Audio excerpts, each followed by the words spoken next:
Hello everyone, I'm Santiago, and today I'm gonna be testing Red Faction Guerrilla Re-Mars-tered on the Geforce GTX 750 Ti. For performance monitoring, I'll be using CAM. If you want to download the software, there's a link down in the description. So Red Faction Guerrilla Re-Mars-tered, I'll be doing 1080p, 900p, 720p and 1440p. To skip those sections of the video, check the timestamps down in the description. So first, on 1080p and 1440p, the GTX 750 Ti had some overclock on it.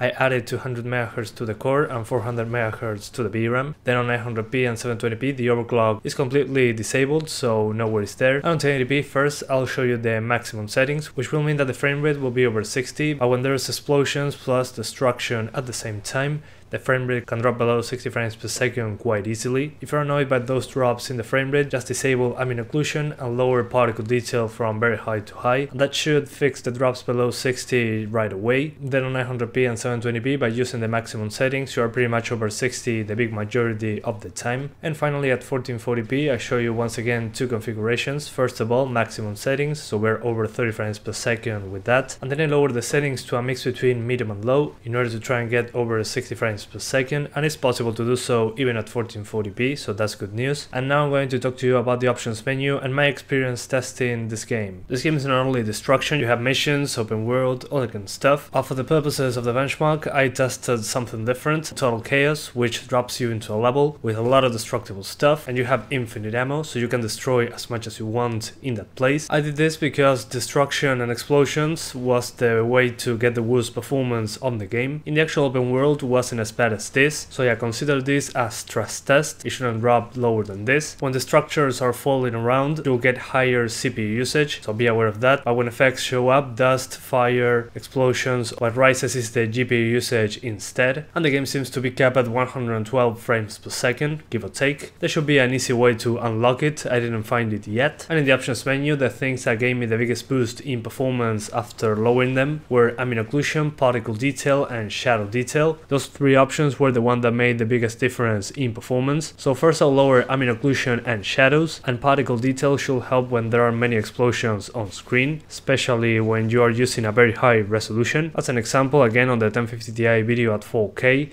even if I put everything to the minimum, when there are explosions on screen, I get drops below 40 frames per second. So yeah, first lower shadows and ambient occlusion, and then particle detail, that should help out. Although I'm impressed with the destruction systems here, I wasn't expecting that from a game that old, but yeah guys, that's pretty much it. I hope you keep enjoying the video, thanks for watching and see you next time.